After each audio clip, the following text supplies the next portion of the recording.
Thanks, Ed. This is an incredible event, and I really appreciate the work that you put into it, and I appreciate you all for coming out tonight. I'm going to talk about a couple of things. There's a video that has a wonderful narrator, the lovely Miss Bielat.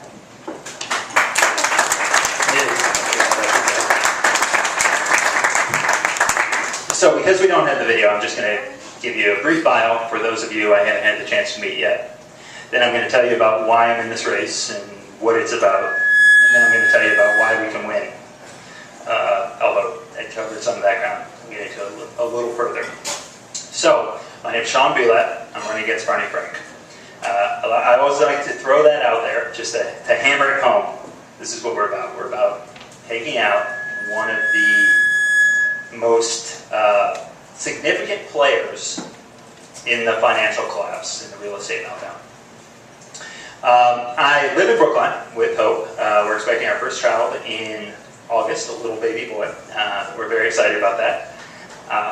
Thank you. I am a Marine. I spent 4 years active duty, 7 years in the Reserve. I'm currently a major in the Reserve.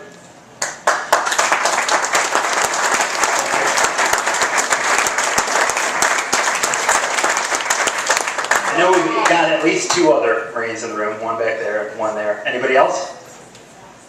All right, Semper Fi.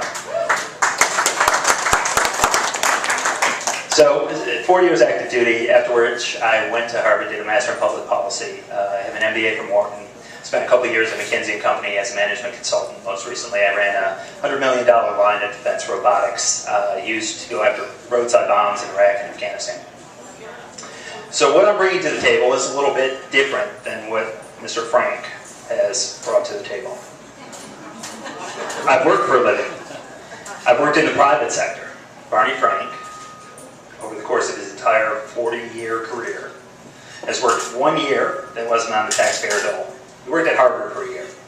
It's not exactly a mover and a shaker in terms of economic growth. He's never served in the military, obviously. This is an individual who's been born, bred, and brought up in the public sector, in government. And his worldview reflects that.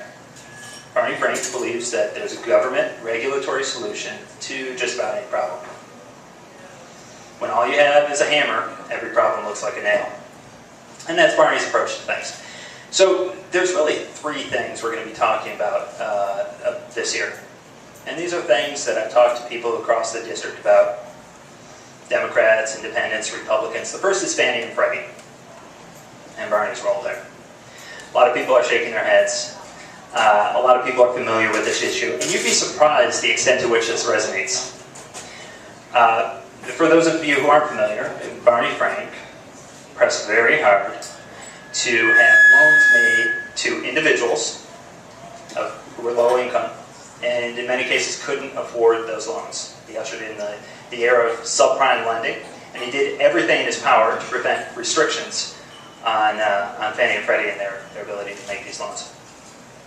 The result, I think we're all familiar with, was the real estate meltdown and ensuing financial collapse. So a few weeks back, I was down in New Bedford, and New Bedford has about 15% unemployment. It's an economically blighted area.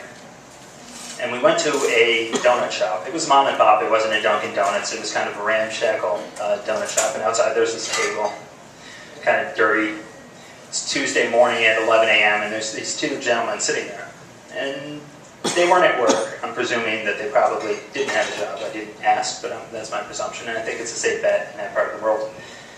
So I introduced myself. And the first thing one of them said is, "You run against Barney Frank?" "Yeah." "You gotta talk about Fannie and Freddie." This is a message that resonates. People get it. During this whole financial collapse, there's a lot of people that paid the price. People have lost money, they've lost their jobs, Wall Street executives included. There's one class of people who haven't paid the price, and those are the folks in the House Financial Services Committee. Barney Frank and his buddies have not been held accountable for their role in this. And this year is about accountability. It's about holding their feet to the fire, and there's one way we can do that, and that's on November 2nd. So we're going to be talking a lot about Fannie and Freddie. The second thing is defense. told you a little bit about my background. Defense is a good area for me. It's a good issue. I didn't expect I'd get a chance to talk about it, though, because people's concerns are elsewhere.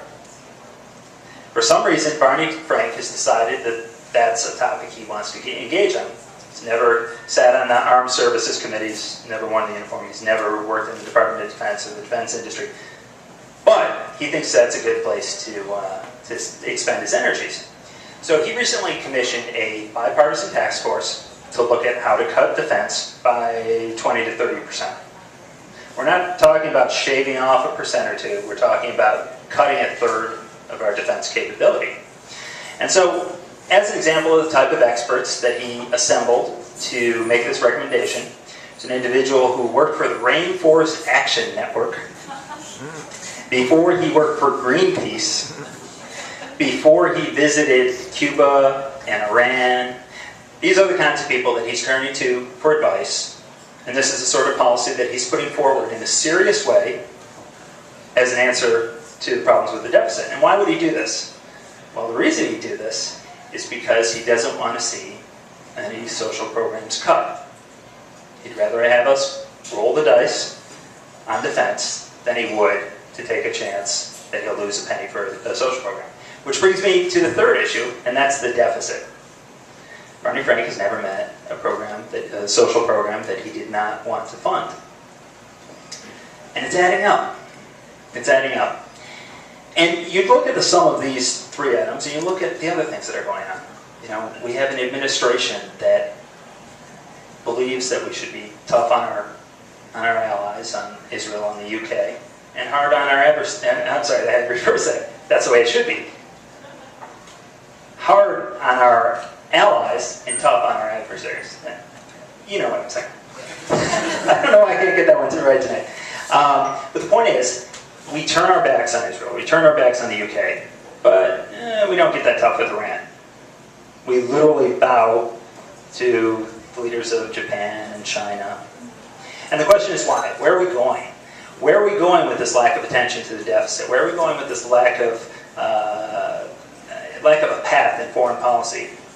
Where are we going with this ever-expanding role of government? This expansion, this idea that the government can be involved in every aspect of the economy. I'm concerned about that, and I think most of you share that concern, and that's why you took the trouble to come out tonight, why you're getting involved in this campaign. And I think we're all thinking the same thing. Where are we headed? Where are we today? Where are we headed? What have we been? What do we want to be as a nation? So there's 3 things that I'm really focused on in terms of what I'm bringing to the race. The first is, as a businessman, I believe that we can get the economy started again, but the way we do that is we give people control over their own financial resources.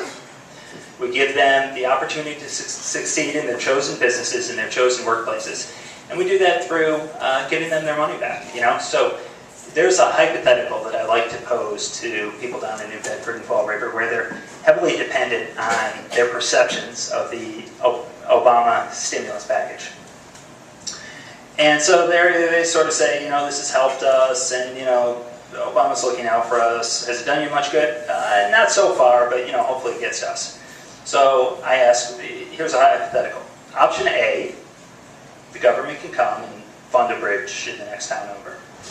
Hopefully you're in the construction business and you make some money off that. Maybe you're not. Maybe your neighbor does, and some money trickles its way over to you. Option B, you can have $50 less withheld on your next paycheck. Which would you prefer? And the answer is B, because people innately grasp that they're going to do a better job allocating their capital than the government ever can. So, as someone who has a business mindset, well, first of all, I think we need more people with a business mindset in Washington. If you look at everybody in the cabinet, if you look at our congressional leadership in both the House and the Senate, almost none of them have ever run a payroll. I think there might be one. Run a company, led a business unit, done any of the things that you need to do to grow an economy. And that's a travesty. So I think